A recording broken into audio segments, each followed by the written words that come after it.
नमस्कार। Debate central में आपका स्वागत है। मैं हूं अभय किशोर। छत्तीसगढ़ में विधानसभा चुनाव के लिए अब 1 साल से कम का समय बचा है। ऐसे में प्रदेश में सत्ता पर काबिज कांग्रेस पार्टी ने अभी से तैयारी तेज कर दी है और टिकट वितरण को लेकर भी रणनीति लगभग फाइनल है। 2023 के विधानसभा चुनाव में इस बार युवा नेताओं पर कांग्रेस का ज्यादा फोकस रहने वाला है, क्योंकि इस बार के चुनाव से कांग्रेस 50 से ज्यादा उम्र के नेताओं का टिकट काट सकती है।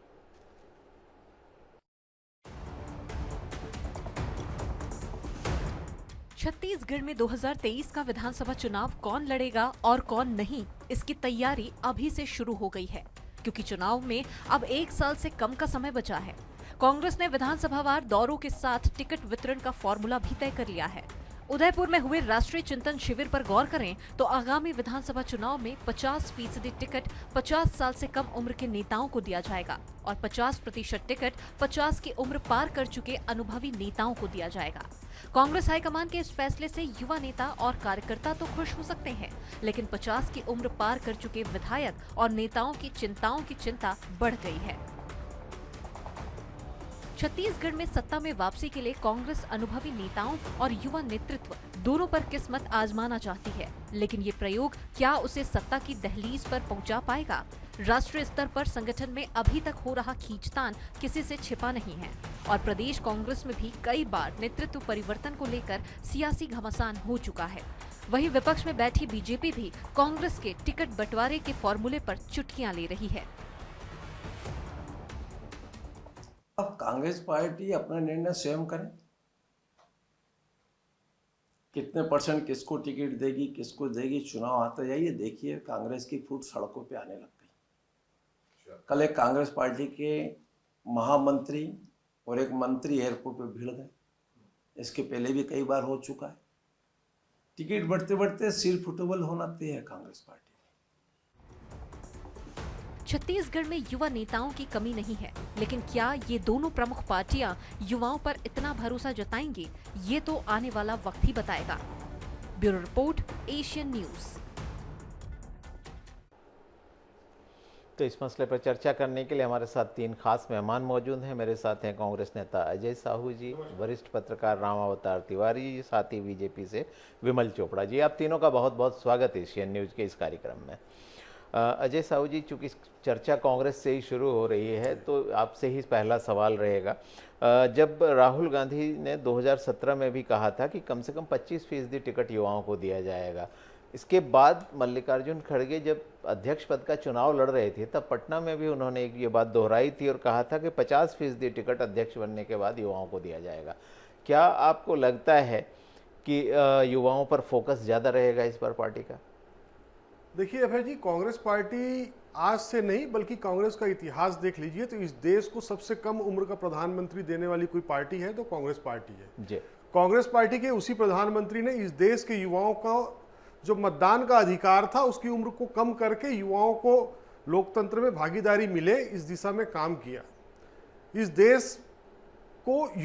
देश के जो युवा हैं उनको किस तरीके से कंप्यूटर के माध्यम से क्रांति आएगी आने वाले समय में, इसकी जो दूरदृष्टि थी, ये माननीय पूर्व प्रधानमंत्री राजीव जी की सोच थी। उसके बाद में आपने जो 2 उदाहरण बताए, राहुल जी ने कहा और आदरणीय मल्लिकार्जुन खड़गे जी ने, जो कांग्रेस के नए अध्यक्ष बने, उन्होंने कहा। उदयपुर में भी इस विषय पर चर्चा हुई। बहुत अच्छा कॉन्सेप्ट है। निश्चित तौर पर इससे जो युवा वर्ग के लोग हैं जो कांग्रेस पार्टी से जुड़े हुए हैं, निश्चित तौर पर उनको एक नई लाइन डेवलप करने में कांग्रेस के वरिष्ठ नेताओं को मदद मिलेगी। हमारे जो वरिष्ठ नेता हैं जो 50 के पार हो चुके हैं, निश्चित तौर पर अगर उसमें एक पार्टीशन लाया जाता है युवाओं को और अनुभवी नेताओं का एक बैलेंस बना करके, तो इसमें कहीं कोई दिक्कत वाली बात नहीं है। कांग्रेस पार्टी की सोच है कि निश्चित तौर पर युवाओं को राजनीति में आगे लाना चाहिए और यही कारण है कि राहुल जी ने युवक कांग्रेस में आंतरिक लोकतंत्र को बहाल करते हुए युवा कांग्रेस का चुनाव कराया, जिससे ऐसे कई युवा हैं जिनके परिवार में किसी ने भी राजनीति नहीं की। तो ऐसे लोग चुनाव लड़के चुनाव के माध्यम से किसी नेताओं के पीछे घूमने की आवश्यकता नहीं और वो सीधा चुनाव लड़के अपने दम पर राजनीति में प्रवेश कर सके। तो युवाओं के लिए सर्वाधिक अगर मार्ग खोला है, दरवाजा खोला है, राजनीति में लाने का रास्ता बनाया है, तो केवल और केवल कांग्रेस पार्टी ने बनाया है। और आज छत्तीसगढ़ की जो बात हम कर रहे हैं, तो छत्तीसगढ़ की परिदृश्य में अगर हम देख लें तो आप को याद होगा कि 2018 के जो चुनाव हुए थे उसमें हमने भारी संख्या में युवाओं को टिकट दिया था और बहुत सारे युवा जीत कर भी आए थे। और आज की जो स्थितियां हैं विधानसभा की, उसका अगर हम आकलन करें तो वो जो फार्मूला उदयपुर में तय हुआ है वो फार्मूला आज छत्तीसगढ़ में बिल्कुल फिट बैठता है। आप अगर आकलन करेंगे तो आधे 50% जो हैं वो युवा हैं और 50 के उम्र के पार वाले लोग भी आधे से ज्यादा हैं, उसमें महिलाओं की भी भागीदारी है। यानी कि ये फार्मूला आपकी पार्टी ने छत्तीसगढ़ में पहले से ही लागू कर रखा है। रामावतार जी, अगर हम राष्ट्रीय परिदृश्य में चर्चा करें तो पाते हैं कि हर पार्टी बात तो करती है युवाओं को टिकट देने की, लेकिन जब बारी आती है तो उन पार्टी की जो युवा इकाइयां हैं उनको रिजोल्यूशन पारित करना पड़ता है कि युवाओं को टिकट वितरण में तरजीह दीजिए। मैं अपनी बात थोड़ा स्पष्ट करने के लिए कुछ आंकड़े आपसे शेयर करता हूं। ये मूलतः लोकसभा के आंकड़े हैं पिछले 20 साल के, तो उसके आधार पर मैं आपको बताने की कोशिश करता हूं कि वस्तुस्थिति क्या है। भारत की जो आबादी है उसका 25 से 30 साल के जो वोटर हैं, आबादी की बात करूं मैं, मूलतः वोटर की ही नहीं कर रहा, आबादी है तो 25 से 30 साल की जो आबादी है वो लगभग 11% है, 10.9%। लेकिन 1999 से लेकर 2019 तक लगातार हम अगर लोकसभा की समीक्षा करते हैं तो पाते हैं कि ऐसे युवा नेताओं की संख्या केवल 1.5% थी।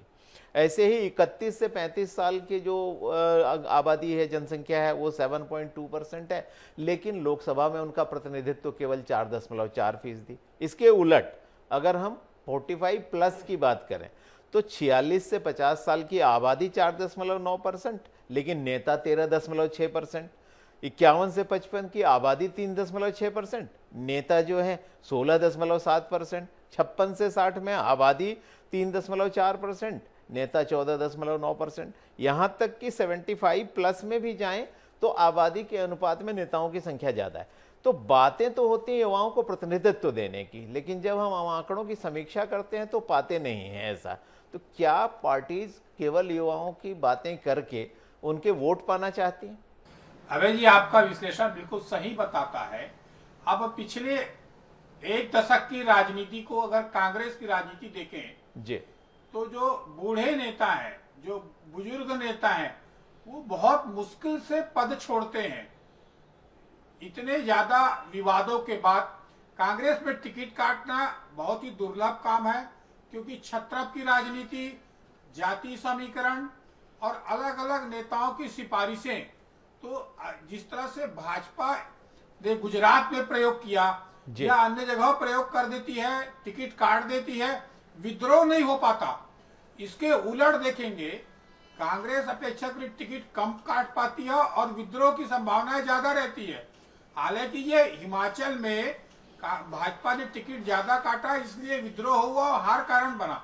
टिकट तो आप काट देंगे, परंतु उसके विद्रोह की एक डर रहता है, उसके साथ वो कितने % वोट ले जा सकता है, इसकी डर रहता है।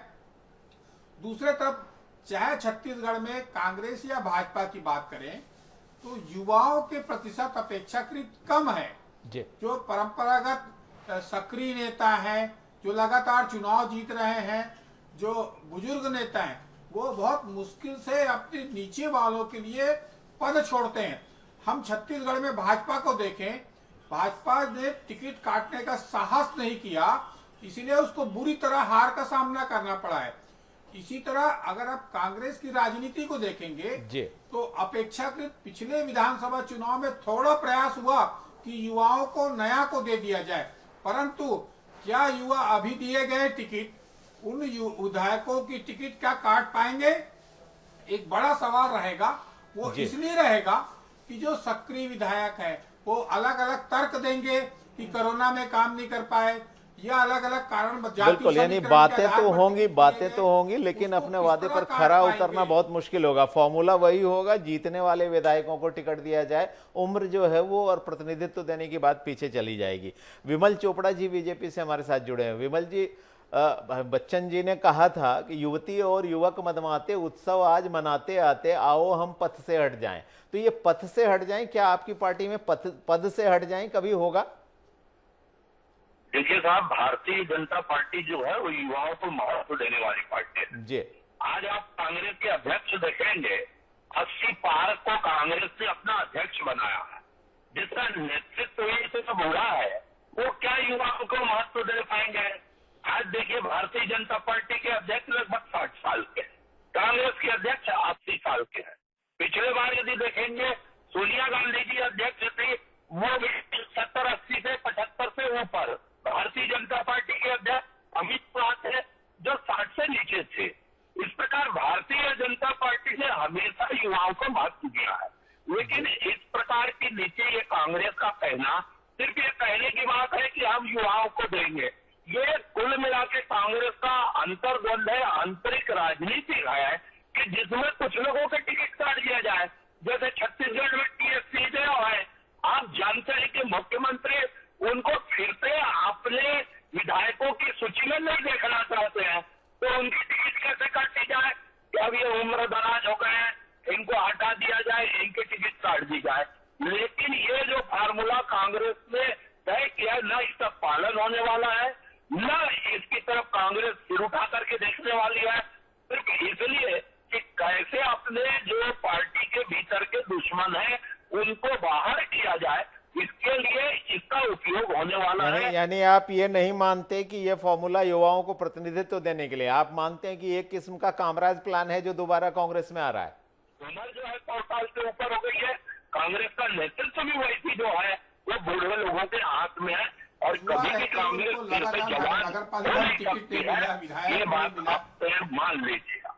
जी जी जी जी। रामावतार जी, आपने बीजेपी नेता की भी बात सुनी। विमल चोपड़ा जी का मानना है कि ये जो है, ये कांग्रेस कोई सिर्फ अपने विरोधियों को बाहर निकालने के लिए एक फॉर्मूला ढूंढ रही है। क्या आपको लगता है कि ऐसा है? देखिए, विमल चोपड़ा जी हमारे कॉलेज के दोस्त हैं जी। वो लगातार टिकट मांग रहे हैं, युवा है, सक्रिय है, सामाजिक उनकी छवि अच्छी है, खुद भाजपा से लगातार टिकट मांगते रहे, खुद ही नहीं मिला बेचारे को टिकट। तो इस तरह से कई लोग हैं जो भाजपा ने जो छत्तीसगढ़ में बड़ी गलती की कि युवा नए चेहरे को सेकंड लाइनर जो है उसको उभारने में जिस तरह से काम करना चाहिए वो नहीं करे, इसीलिए भाजपा को अभी नुकसान हो रहा है। और आगे भी अभी सेकंड लीडर नहीं होने के कारण उस तरह से नेतृत्व करने की अभी भी जो जोश, सक्रियता दिखना चाहिए। जो बृजमोहन अग्रवाल, प्रेम प्रकाश की जो पीढ़ी थी, रमन सिंह की पीढ़ी, उसके बाद दूसरे पीढ़ी है कहाँ? 2-4 नेता दिख जाते हैं, विजय शर्मा, ओपी चौधरी, उसके बाद भाजपा के पास सेकंड लाइनर की जबरदस्त अभाव है। इसको लेकर भाजपा के भीतर मंथन चल रहा है। वही स्थिति अभी कांग्रेस में अपेक्षाकृत थोड़ी कम है, मगर कांग्रेस ऐसे टिकट और काटेगी और प्रयोग कर पाएगी कि ये ख्याली जुबान रहेंगे, ये एक बड़ा विषय रहेगा। उनके पास टीम है छत्तीसगढ़ में जो युवाओं को ज्यादा से ज्यादा, जैसा विकास उपाध्याय है जी, और लोगों को जो आगे बढ़ाया, वैसी टीम आगे बढ़ाए तो कोई भी पार्टी जो है, पार्टी मजबूत होती है, सेकंड लाइनर मजबूत होते हैं, विचारधारा उनकी आगे बढ़ती है और नया नेतृत्व तो पैदा होता है। तो कोई भी पार्टी में युवा नेताओं को तवज्जो देने में, आगे बढ़ाने में कंजूसी करते हैं, और जो कंजूसी नहीं करते वो पार्टी सरवाइव कर पाती है, आगे बढ़ पाती है। और दुविधा वहीं जाकर आती है। जो मौजूदा नेता है वो पद छोड़ना नहीं चाहते, अपना वर्चस्व छोड़ना नहीं चाहते, युवा पीढ़ी आगे आए कि तो कैसे आए। जब युवा की बात आती है, ये फॉर्मूला सामने आता है रामावतार जी, तो बस सीधे सीधे जो बुजुर्ग नेता हैं वो कोशिश करते हैं कि उनके परिवार के ही किसी व्यक्ति को टिकट मिल जाए, चाहे वो बदले पद पर ना रहें, लेकिन उनके परिवार का वर्चस्व बना रहे। अजय जी, जो दुविधा है वो पार्टी की दुविधा को अभी हाईलाइट रामावतार जी भी कर रहे थे। विमल चोपड़ा जी का तो सीधे सीधे कहना है कि आप एक फॉर्मूला तलाश रहे हैं, एक किस्म का, जो मैं आपको याद दिलाऊं कि इंदिरा गांधी के समय में जो कामराज प्लान था, कुछ कुछ वो ऐसा ही कर रहे हैं। छत्तीसगढ़ में युवा वोटर 65% हो रहे हैं। क्या आपको लगता है कि ये आपके विरोधियों को ठिकाना लगाने की रणनीति है, या वाकई में युवाओं को प्रतिनिधित्व देने जा रहे हैं? देखिए, हम किसी को ठिकाने लगाने पे विश्वास नहीं रखते। ठिकाने लगाने का काम भारतीय जनता पार्टी का है। कांग्रेस 135 साल से अधिक पुरानी पार्टी है। हमने कभी आज तक मार्गदर्शक मंडल का गठन नहीं किया। इनको जिसको किनारे लगाना होता है उसको मार्गदर्शक मंडल में भेज देते हैं। जो मंत्री अच्छा काम करता होता है और वो लगता है कि वो प्रतिस्पर्धा में आ गया है, उसका चेहरा ज्यादा दिख रहा है, तो उसको हटा दिया जाता है, उसको मार्गदर्शक मंडल में भेज दिया जाता है। ऐसी परिस्थिति कांग्रेस के अंदर नहीं है। कांग्रेस के राष्ट्रीय अध्यक्ष को लेकर के बहुत सारी टीका टिप्पणियां भारतीय जनता पार्टी के नेता के द्वारा की गई। लेकिन मैं ये बता देना चाहता हूं कि युवाओं का जोश और बुजुर्ग और अनुभव के साथ भरे हुए जो नेता हैं, उन दोनों का जो कॉम्बिनेशन है, ये दोनों मिलकर के काम करेंगे, उनका अनुभव काम आएगा और युवाओं के अंदर जो जोश होगा, कुछ कर गुजरने का जो जज्बा होगा, इन दोनों के साथ मिलकर के हम इस देश में फिर से एक बार 2024 में सबसे कम उम्र का प्रधानमंत्री देंगे और उसका नाम होगा राहुल गांधी। भारतीय जनता पार्टी जो भी कहना है कहे, लेकिन ये बात सत्य है कि छत्तीसगढ़ में प्रदेश कांग्रेस अध्यक्ष बनने के बाद सबसे ज्यादा युवाओं को प्रदेश कांग्रेस कमेटी में प्रतिनिधित्व देने का काम किसी ने किया है तो तभी तत्कालीन मुख्यमंत्री भूपेश बघेल जी ने किया है। टिकट देने का काम सबसे ज्यादा युवाओं का किसी ने किया है तो माननीय मुख्यमंत्री भूपेश बघेल जी ने किया है। अपने अध्यक्ष रहते हुए उन्होंने बहुत सारे युवाओं को एक पौधे की तरह रोपा और यही कारण है कि कांग्रेस में आज दूसरी और तीसरी पंक्ति के नेताओं की कमी नहीं है। जी, विमल चोपड़ा जी, कांग्रेस का तो सीधे सीधे यही मानना है कि आपके यहाँ अगर कोई विरोध का स्वर उभरा, अगर कोई नेता जो है उम्रदराज है, तो आप मार्गदर्शक मंडल में उसको किनारे लगा देते हैं। जो आंकड़े वो भी इस बात की गवाही नहीं देते कि आप युवाओं को तरजीह देते हैं। लोकसभा जिसकी मैं चर्चा कर रहा था, लोकसभा के आंकड़े कहते हैं कि सिर्फ 8% प्रत्याशी आपके 40 से कम उम्र के औसतन रहे हैं। तो ये जो विरोधाभास है, ये क्यों दिखता है? नहीं, देखिए, ऐसे एक तो अजय साहू जी की पहले जानकारी मैं ठीक कर दूं। जो कह रहे थे कि सबसे कम उम्र का प्रधानमंत्री हम देंगे, उनकी जानकारी नहीं है कि राजीव गांधी जब प्रधानमंत्री बने थे तो राहुल गांधी की से कम उम्र के थे। तो कम उम्र के उनसे राहुल गांधी से पहले ही प्रधानमंत्री बन चुके हैं। और जहां तक बात है, मैं आपको बता दूं कि कांग्रेस का नेतृत्व कैसा है। खड़गे जी कांग्रेस के अध्यक्ष हैं, लेकिन वो राहुल गांधी को कुछ बोलने की हैसियत नहीं रखते हैं कि कोई आगे अध्यक्ष की हैसियत में दे सके। आज राहुल गांधी ही कांग्रेस के अध्यक्ष माने जाते हैं। बात तय है। आप जान रहे हैं कि जिस प्रकार से गुजरात में, हिमाचल में और दिल्ली में चुनाव हुए, तो खड़गे जी कुछ भी स्थिति में नहीं है कि राहुल गांधी जी चुनाव प्रचार के लिए जाए। तो इस प्रकार आप बुजुर्ग का अपमान तो स्वयं कर रहे हैं कि आप खड़गे जी को अध्यक्ष बना दिए नाम के लिए, लेकिन हमने तो मार्गदर्शक मंडल में भेजा कि एक आप वहां रहिए, लेकिन ये नाटक तो नहीं किया, उनको अध्यक्ष बन दो। लेकिन सारे अधिकार जो है वो राहुल गांधी के पास रहने चाहिए। जो राहुल गांधी कहे जैसा चले वैसा हो। आज आप देख लीजिए कि पूरे देश का जो प्रदेश का नेतृत्व है कांग्रेस का, वो खड़गे जी के पास नहीं आता है, तो राहुल गांधी के पास जाता है। राजस्थान के झगड़े यदि किसी को निपटाना है तो खड़गे जी नहीं निपटाएंगे, राहुल गांधी निपटाएंगे। यदि छत्तीसगढ़ में कुछ होता है तो खड़गे जी के हाथ में कोई कमाना ही नहीं है, राहुल गांधी। बिल्कुल अलग दिशा। विमल चोपड़ा जी का तो सीधे सीधे ये कहना है कि कठपुतली अध्यक्ष के रूप में मल्लिकार्जुन खड़गे को रखा है। रामावतार जी, चर्चा घूमकर वहीं आ रही है, आरोप प्रत्यारोप के बीच में सिमट जाती है, जैसा कि हर चर्चा में होता है। जो मूल मुद्दा है वो यही है कि युवाओं को कैसे प्रतिनिधित्व दिया जाए। 2018 आप तो लगातार निगाह रखते रहे हैं। 2018 के विधानसभा चुनाव की मैं छत्तीसगढ़ में चर्चा करूं तो छत्तीसगढ़, मध्य प्रदेश और राजस्थान, तीनों राज्यों के जो चुनाव हुए थे उसमें विधायकों की औसत उम्र जो निकली थी वो बड़ी रोचक थी। मध्य प्रदेश में विधायकों की औसत उम्र 51 साल थी, छत्तीसगढ़ में 52 साल, राजस्थान में 54 साल। क्या आपको लगता है धीरे धीरे ये और नीचे जा सकता है? नहीं, अभी जो लगातार युवाओं से आपको वोट लेना है, युवा वर्ग के वोट ज्यादा है जी, तो इसलिए लुभाने की बात जो ज्यादा होती है राजनीति में, वोट देने का या टिकट देने का जो समय आता है उस समय की अलग अलग समीकरण ऐसे बनते हैं। जो छत्रप नेता हैं, जो मठाधीश हैं, जो मठाधीश नेताओं के बैठे हुए हैं, उनके संपर्क संबंध ऊपर में इतने ज्यादा हो जाते हैं कि नीचे वाले जो पीढ़ी है, नई पीढ़ी है, उसके लिए जगह छोड़ने में कोताही करते हैं। ये कोताही अगर ना हो तो अनुभव के नाम पर या योग्यता के नाम पर अलग अलग कारणों से जो है युवाओं की टिकट काट दी जाती है या दरकिनार किए जाते हैं या लालीपाप जैसे दूसरे पद देकर संतुष्ट करने की कोशिश होती है। तो एक लोकतंत्र को और ज्यादा मजबूत बनाना है और पार्टी को मजबूत बनाना है तो युवाओं को तवज्जो देना पड़ेगा। आज जो युवा जो सीईओ देख रहे हैं जो प्राइवेट कंपनियों में आ रहे हैं, तो युवा अभी पढ़ा लिखा, सक्रिय और नई समझ वाला युवा आ रहा है, उस युवा को अगर नेतृत्व दिया जाए तो समाज के विकास में अब टेक्नोलॉजी का युग आ गया है। लेकिन तो अब जो पढ़े जी, लिखे जब नए युवाओं युवा को हैं, नेतृत्व देने की बात आती है तो हम देखते हैं कि माधवराव सिंधिया जहाँ हटते हैं तो ज्योतिरादित्य सिंधिया को नेतृत्व मिलता है, पायलट राजेश पायलट होते हैं तो सचिन पायलट आ जाते हैं, एक प्रसाद जाते हैं तो जितिन प्रसाद आ जाते हैं।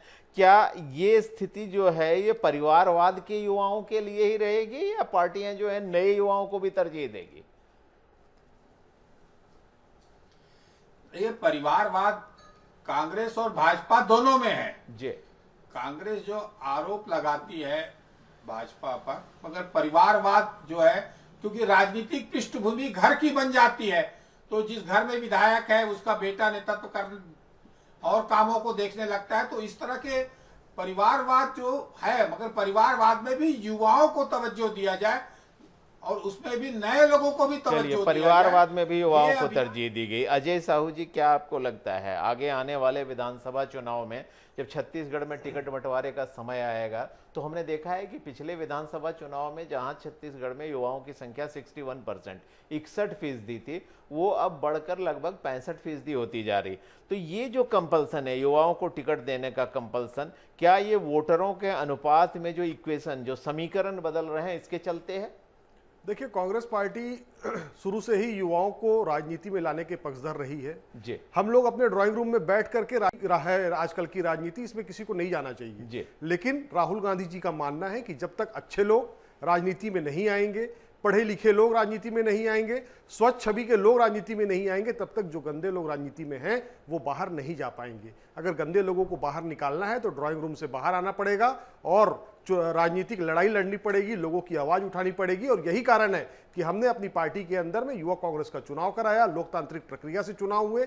हमारे राष्ट्रीय अध्यक्ष के बारे में फिर से इन्होंने टिप्पणी की, तो मैं इनको बताना चाहूंगा कि कांग्रेस पार्टी का चुनाव हुआ, पूरे देश ने देखा, वोट डाले गए, लाइन लगाई गई, ऑब्जर्वर आए गए, लेकिन वहीं भारतीय जनता पार्टी का चुनाव हुआ, राष्ट्रीय अध्यक्ष नड्डा जी फिर से चुन लिए गए। उनके सामने कौन चुनाव लड़ने खड़ा हुआ, उनके सामने उनका चुनाव अधिकारी कौन था, कहां पर मतदान हुए, किसी ने नहीं देखा। तो ये बेसिक जो डिफरेंस है कांग्रेस और भारतीय जनता पार्टी में, वो ये है, ये हम पर कुछ भी आरोप लगा ले, लेकिन सच्चाई यही है कि भारत को संवारने का काम, अखंड भारत बनाने का काम, देश में धर्मनिरपेक्षता कायम रखने का काम, संविधान से बंध कर राजधर्म का पालन करने का काम अगर इस देश में किसी ने किया है तो केवल और केवल कांग्रेस पार्टी ने किया है, और हम आगे भी अपना धर्म इसी तरह निभाएंगे।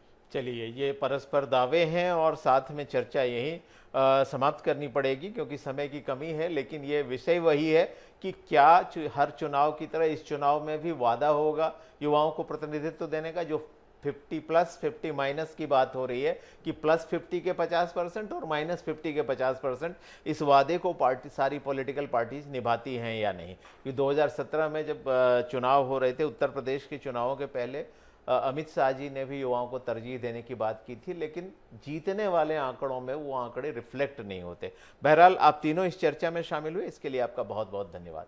तो डिबेट सेंट्रल में आज बात हो रही थी +50 -50 की, यानी कि युवाओं को ज़्यादा तरजीह दी जाए, ज़्यादा टिकट दिए जाएं। चुनाव में ऐसा हो पाएगा कि नहीं, इसके लिए हमें थोड़ा इंतजार करना पड़ेगा। आज की चर्चा में इतना ही, मुझे दीजिए इजाज़त, नमस्कार।